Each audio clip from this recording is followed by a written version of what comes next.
Hello friends, welcome to study tricks. दोस्तों, इस lecture series में हम डिस्कस कर रहे हैं यूपी लेखपाल के लिए ग्राम समाज एवं विकास का एक वेरी इंपॉर्टेंट टॉपिक, केंद्र सरकार की योजनाएं। दोस्तों, आज हम डिस्कस करेंगे इसका पार्ट नंबर 3। इससे पहले हमने इसके 2 पार्ट बना दिए, उनको आप देख सकते हैं। डिस्क्रिप्शन बॉक्स में प्लेलिस्ट का लिंक मिल जाएगा। फ्रेंड्स, अगर आपको इनका PDF लेना है तो टेलीग्राम चैनल को ज्वाइन कर सकते हैं, उसका भी लिंक आपको डिस्क्रिप्शन बॉक्स में मिल जाएगा। तो चलिए स्टार्ट करते हैं आज का वीडियो। दोस्तों, केंद्र सरकार की प्रमुख योजनाओं के अंतर्गत हम निम्न योजनाएं पढ़ते हैं। तो सबसे पहले इनमें आती कृषि विकास योजनाएं, उसके बाद आती है किसान विकास योजनाएं, ग्राम विकास योजनाएं, नेक्स्ट आती किसान कल्याण योजनाएं, नेक्स्ट हमारी सामाजिक विकास योजनाएं, और फिर आती स्वास्थ्य योजनाएं। तो केंद्र सरकार की हम इन योजनाओं को डिस्कस कर रहे हैं। तो पहले पार्ट में हम कृषि विकास योजनाएं, दूसरे पार्ट में ग्राम विकास योजनाएं, और जो आज हम पढ़ने जा रहे हैं किसान कल्याण योजनाओं को डिस्कस करेंगे। फ्रेंड्स, आप लोगों के लिए मैंने स्टैटिक जीके का फुल कोर्स की वीडियो लेक्चर सीरीज स्टार्ट कर रहा हूँ। तो आप सब जानते हैं स्टैटिक जीके हर एग्ज़ाम के लिए बहुत ज़्यादा इंपॉर्टेंट है, चाहे आप रेलवे का एग्ज़ाम देंगे या SSC का देंगे या फिर लेखपाल का एग्ज़ाम देंगे। आपको जीके में 20 से 25% क्वेश्चन स्टैटिक जीके से देखने को मिलेंगे। तो कल से उसकी वीडियो आना स्टार्ट हो रहे हैं, और जो बाकी आपको वीडियो प्रोवाइड कराए जा रहे हैं वो आपको मिलते रहेंगे। चलिए आगे देखते हैं। तो इनमें हमारी सबसे पहली योजना आती है प्रधानमंत्री किसान मानधन योजना।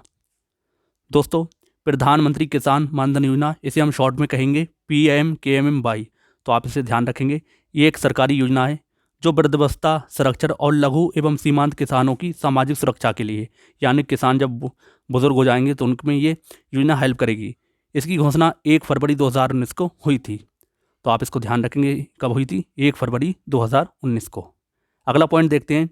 18 से 40 वर्ष की आयु वाले 2 हेक्टेयर तक की खेती करने वाले सभी छोटे एवं सीमांत किसान जिनके नाम 1 अगस्त 2019 को राज्यों एवं केंद्र शासित प्रदेशों के भूमि रिकॉर्ड में दर्ज हैं, योजना के तहत लाभ प्राप्त करने के पात्र हैं।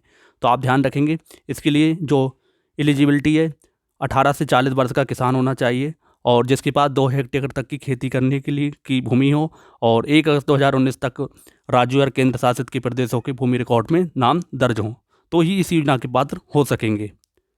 नेक्स्ट हम देखते हैं। नेक्स्ट हम इसमें पॉइंट हमारा, इस योजना के तहत किसानों को 60 वर्ष की आयु की प्राप्त करने के बाद, तो आपको ये चीज़ ध्यान रखना है, 18 से 40 वर्ष की आयु, इसके लिए एलिजिबिलिटी जरूर है, लेकिन जो इसका लाभ मिलेगा कब मिलेगा? 60 वर्ष की आयु के बाद। तो 60 वर्ष की आयु प्राप्त करने के बाद 3,000 रुपये प्रति माह की न्यूनतम पेंशन का प्रावधान है। तो आप ये ध्यान रखेंगे, इसमें आपको कंफ्यूज नहीं होना है। 18 से 40 वर्ष की एलिजिबिलिटी है, और 60 वर्ष की आयु जब किसान की हो जाएगी उसके बाद से 3,000 रुपये प्रति माह मिलेंगे। दोस्तों, कभी ऐसा भी हो सकता है कि किसी किसान की आयु 60 वर्ष ना हो पाए, उससे पहले उसकी मृत्यु हो जाए, तब क्या होगा? तो आगे इसमें दे रखा है, यदि किसान की मृत्यु हो जाती तो किसान का पति या पत्नी पारिवारिक पेंशन के रूप में 50% पेंशन पाने का हकदार होगा। दोस्तों, इसमें यह भी दे रखा है कि मतलब जो किसान है पत्नी भी हो सकता है और पति भी हो सकता है। तो अगर पति है, किसान पति के नाम है तो पत्नी को मिलेगा, और पत्नी के नाम है तो पति को मिलेगा, लेकिन 3,000 नहीं मिलेंगे। मृत्यु के बाद कितने मिलेंगे? 50% पेंशन, यानी कि 3,000 का आधा कितना मिल जाएगा? 1,500 रुपये। तो आपको ये चीज़ ध्यान रखना है। तो आई होप प्रधानमंत्री किसान मानधन योजना के बारे में सारे पॉइंट आपको क्लियर हो चुके होंगे। चलिए नेक्स्ट योजना देखते हैं। अगली योजना है हमारी प्रधानमंत्री किसान संपदा योजना। दोस्तों, इस योजना की शुरुआत खाद्य प्रसंस्करण उद्योग मंत्रालय ने वर्ष 2016 में की गई थी। तो आप इसे ध्यान रखेंगे, कब की गई थी? 2016 में शुरू की गई थी। इस योजना का उद्देश्य कृषि न्यूनता पूर्ण करना, यानी कृषि की जो कह सकते हैं कि अगर उपज कम हो रही है तो उसे ज़्यादा से ज़्यादा बढ़ाना, प्रसंस्करण आधुनिकीकरण करना, यानी आधुनिक जो आप पारंपरिक तरीके से कृषि कर रहे हैं उसे नवीनीकरण करना, यानी आधुनिक तरीके से करना, और कृषि की बर्बादी को कम करना है। तो ये सब उद्देश्य किसके? प्रधानमंत्री किसान संपदा योजना के। अगला पॉइंट है इसमें, संपदा योजना एक व्यापक पैकेज है जिसके परिणाम स्वरूप खेत से लेकर खुदरा बिक्री केंद्रों तथा दक्ष आपूर्ति श्रृंखला प्रबंधन के साथ आधुनिक अवसंरचना का सृजन होगा। तो आपको ये सारे पॉइंट इसके बारे में ध्यान रखना है। अगला पॉइंट है इसमें, इस योजना का कार्यान्वयन अवधि 2016-2020 तक की है, यानी कि इसकी अवधि कितनी थी? 2016 से 2020 तक की, जिसका कुल परिव्यय कितना था? 6,000 करोड़ का प्रावधान है। तो उसका कुल जितना भी परिव्यय कितना था? 6,000 करोड़ रुपये। तो आप इसको ध्यान रखेंगे। अगला पॉइंट है इसके अंतर्गत एकीकृत कोल्ड चेन, मूल समग्र अवसंरचना का विकास, खाद्य सुरक्षा, गुणवत्ता आश्वासन अवसंरचना, मेगा फूड पार्क आदि का प्रावधान है। तो इस योजना के अंतर्गत ये सारे पॉइंट्स आपको ध्यान देना है। अगला पॉइंट है इसमें, इससे ग्रामीण क्षेत्रों में विकास को बढ़ावा मिलेगा और रोजगार प्राप्त होंगे। किसके अंतर्गत? प्रधानमंत्री किसान सम्पदा योजना के अंतर्गत। आई होप सारे पॉइंट आपको क्लियर हो चुके होंगे। अगली योजना है हमारी त्वरित चारा विकास कार्यक्रम।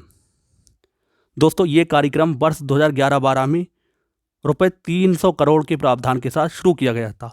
कब शुरू किया गया था? 2011-12 में। और इसका बजट कितना था? 300 करोड़ रुपए। अगला पॉइंट है इसमें, यह कार्यक्रम प्रौद्योगिकी उन्नयन के माध्यम से किसानों को लाभ देने, चारा उत्पादन को बढ़ावा देने हेतु वर्ष भर चारे की उपलब्धता सुनिश्चित करने हेतु 2500 गाँवों में शुरू किया गया था। तो चारे की आपूर्ति को पूरा करने के लिए ये चलाया गया था कार्यक्रम। आप इस चीज़ को ध्यान रखेंगे। कितने गाँवों में? 2500 गाँवों में। अगला पॉइंट है इसमें, इसके अंतर्गत वर्ष 2012-13 में 200 करोड़ तथा वर्ष 2013-14 में 100 करोड़ रुपए का प्रावधान किया गया था।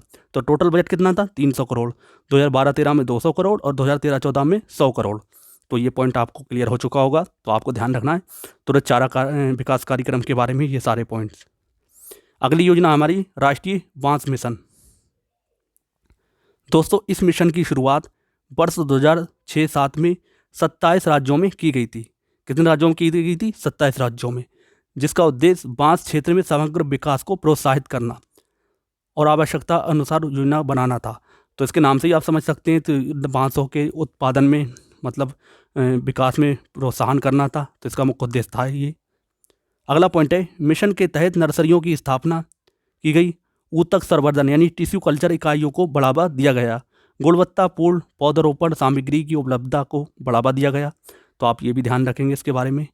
अगला पॉइंट है इसमें, इसके साथ ही बांस के उत्पादों तथा हस्तशिल्प उत्पादों को विपणन को सुधारने के उपाय किए गए थे। तो ये सारे पॉइंट इसके बारे में आपको ध्यान रखना है। कौन सी योजना है? राष्ट्रीय बांस मिशन। अगली योजना के बारे में देखते हैं। अगली योजना हमारी राष्ट्रीय बागवानी मिशन।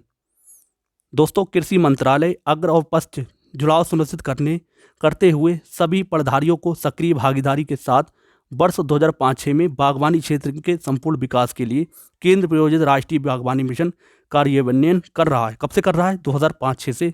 तो आप ये ध्यान रखेंगे। अगला पॉइंट है हमारा इसमें, इस योजना का उद्देश्य भारत में बागवानी क्षेत्र का व्यापक वृद्धि करना, यानी जो जितनी भी बागवानी है उसके क्षेत्र में वृद्धि करना। नेक्स्ट है, करने के साथ साथ बागवानी उत्पादन में भी वृद्धि करना। तो क्षेत्र में बढ़ाना और बागवानी की जो मतलब मात्रात्मक रूप से भी बढ़ाना, आपको ये भी ध्यान रखना है। तो ये सारे पॉइंट आपको ध्यान रखने हैं।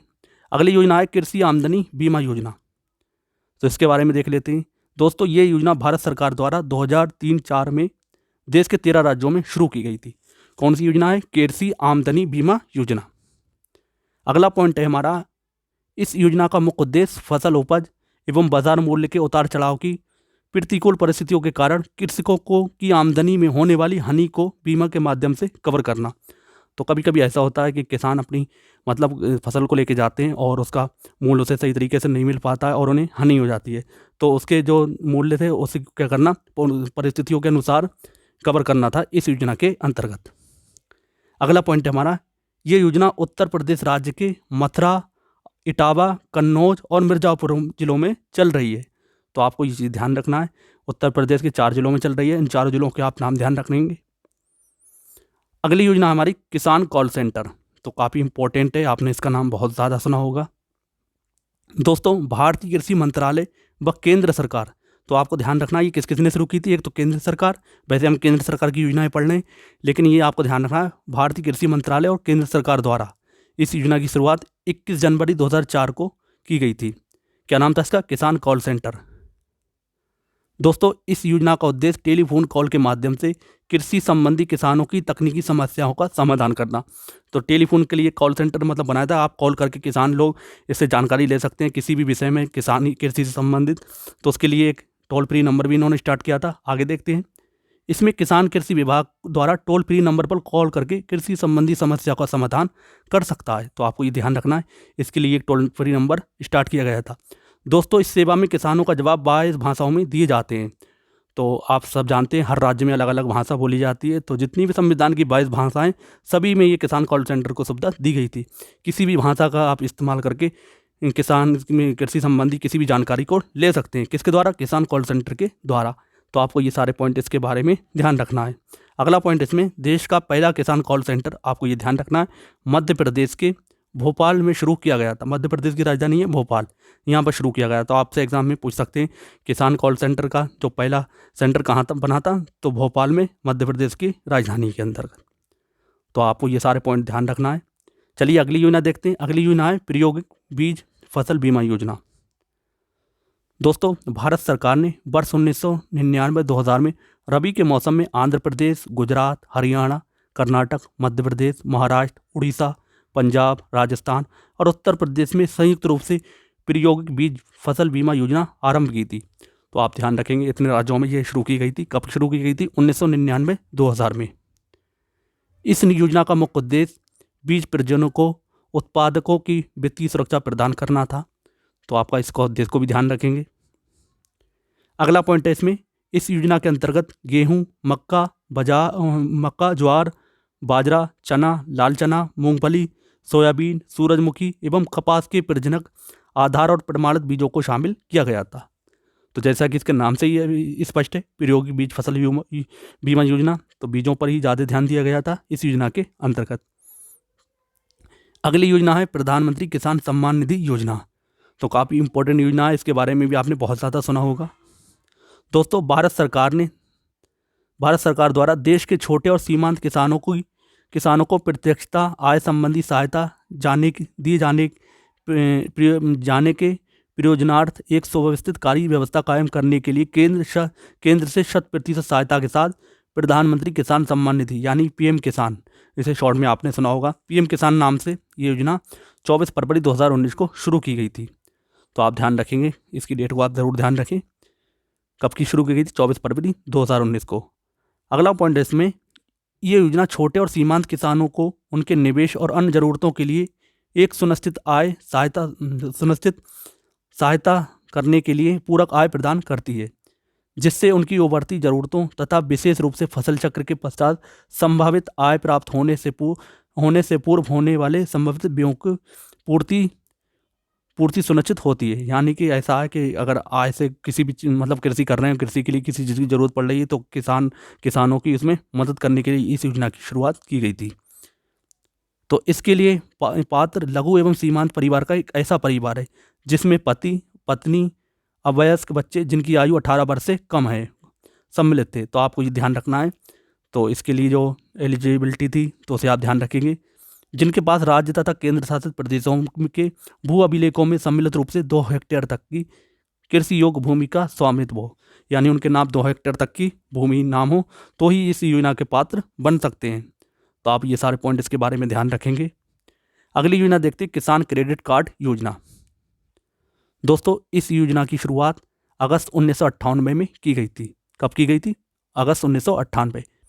इस योजना के माध्यम से किसानों को रुपये 50,000 से लेकर 3 लाख रुपए तक का कर्ज दिया जाता है। तो आप ध्यान रखेंगे, किसान क्रेडिट कार्ड, आप इसके नाम से ही समझ सकते हैं। तो इसके अंतर्गत 50,000 से लेकर 3 लाख तक का लोन दिया जाता है, जिसकी ब्याज दर 6 माह तक 4%, आपको ध्यान रखना, 6 महीने तक आपको 4% दर से, और 1 वर्ष तक 7% होती है। तो इस चीज़ को भी आप ध्यान रखेंगे, जो किसानों के लिए काफ़ी लाभदायक सिद्ध हुई।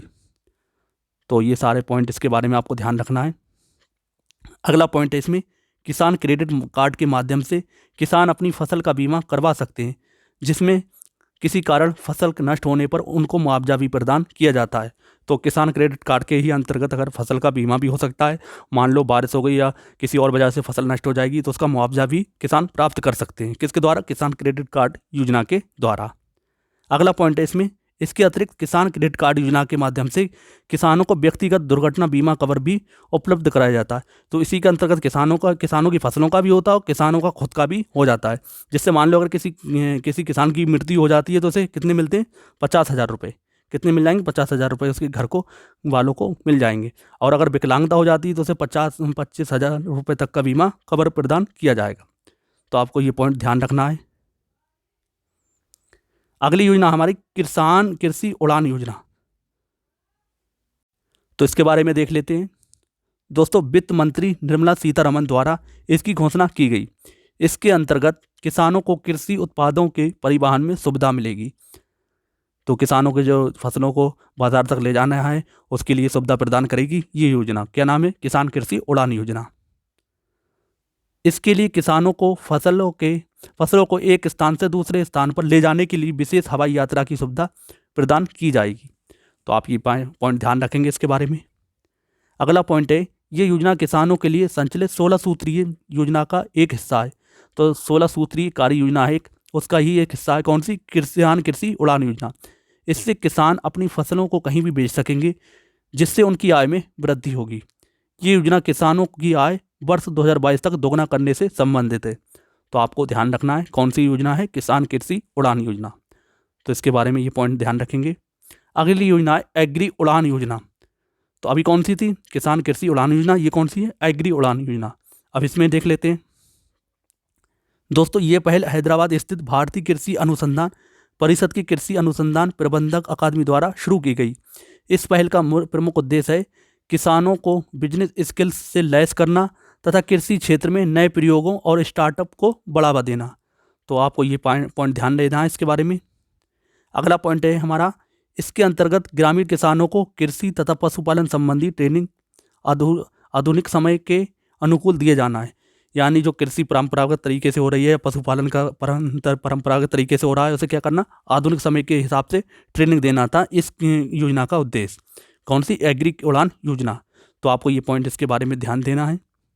अगली योजना है हमारी प्रधानमंत्री फसल बीमा योजना। दोस्तों, प्रधानमंत्री नरेंद्र मोदी ने 13 जनवरी 2016 को प्रधानमंत्री फसल बीमा योजना यानी PMFBY, इसी शॉर्ट में आप ध्यान रखेंगे, को अनावरण किया था। तो आप इसे डेट ध्यान रखेंगे कितनी? 13 जनवरी 2016, प्रधानमंत्री फसल बीमा योजना। दोस्तों, ये योजना उन किसानों पर प्रीमियम का बोझ कम करने में सहायता करती है जो अपनी खेती के लिए ऋण लेते हैं और ख़राब मौसम से उनकी रक्षा भी करती है। तो आप इसको ध्यान रखेंगे। अगला पॉइंट है, योजना के तहत किसानों द्वारा खरीफ फसलों के लिए केवल 2% एवं रबी फसलों के लिए 1.5% का एक समान प्रीमियम का भुगतान करने का प्रावधान है। वार्षिक, वाणिज्यिक और बागवानी फसलों के मामले में प्रीमियम केवल कितना है? 5%। तो आपको ये पॉइंट इसके बारे में ध्यान रखना है दोस्तों। अगला पॉइंट है इसमें, इस योजना को भारतीय कृषि बीमा कंपनी यानी AIC द्वारा नियंत्रित किया जाता है। किसे? प्रधानमंत्री फसल बीमा योजना को। तो आपको ये पॉइंट इसके बारे में ध्यान रखना है। अगली योजना देखते हैं दोस्तों। अगली योजना है हमारी प्रधानमंत्री कुसुम योजना। दोस्तों, नवीन एवं नवीकरणीय ऊर्जा मंत्रालय ने वर्ष 2019 में देश भर के किसानों के लिए सोलर पंप एवं ग्रिड जुड़े सौर एवं अन्य नवीकरणीय ऊर्जा संयंत्रों की स्थापना के लिए प्रधानमंत्री किसान ऊर्जा सुरक्षा उत्थान महाभियान यानी PM कुसुम योजना की शुरू की। तो आप इसको ध्यान रखेंगे। अगला पॉइंट है इसमें, इस योजना का लक्ष्य वर्ष 2022 तक सौर और अन्य नवीकरणीय क्षमता के 25,750 मेगावाट करना है। तो आप ये ध्यान रखेंगे इसके बारे में। अगला पॉइंट हमारा, इसके लिए 34,422 करोड़ का कुल केंद्रीय सहायता का प्रावधान है। तो आपको ये सारे पॉइंट इसके बारे में ध्यान देना है। अगला पॉइंट है, ये योजना ग्रामीण भूमि मालिकों को उनकी बंजर गैर उपयोगी भूमि के उपयोग के लिए 25 वर्षों की अवधि के लिए आय का एक स्तर और निरंतर स्रोत खोलती है। तो आपको ये सारे पॉइंट इसके बारे में ध्यान रखना है दोस्तों। ये था ग्रामीण परिवेश एवं विकास का प्रमुख। तो पार्ट नंबर 3 हमने डिस्कस करा। आई होप आपने सारी योजनाओं को अच्छे से समझा होगा। दोस्तों, जितनी भी योजनाएं ग्रामीण परिवेश एवं विकास में आपके लेखपाल के एग्ज़ाम से पहले बहुत अच्छी तरीके से आपको समझाई जाएंगी, जिससे आपको बहुत ज़्यादा अपने एग्ज़ाम में हेल्प मिलेगी। तो आप लोगों से बस छोटी सी रिक्वेस्ट है, वीडियो को लाइक और शेयर ज़रूर कर दें ताकि मुझे मोटिवेशन मिलता रहे। तो इसी तरह से हम जितने भी ग्रामीण परिवेश के योजनाएँ हैं और जो और टॉपिक आप लोग चाहेंगे तो उन्हें भी हम पूरा कर देंगे। बाकी 1500 ग्रामीण परिवेश के हम क्वेश्चन की प्रैक्टिस करा ही रहे हैं। तो आई होप आपको ये वीडियो पसंद आया होगा। मिलते हैं नेक्स्ट वीडियो में, तब तक के लिए जय हिंद, जय भारत।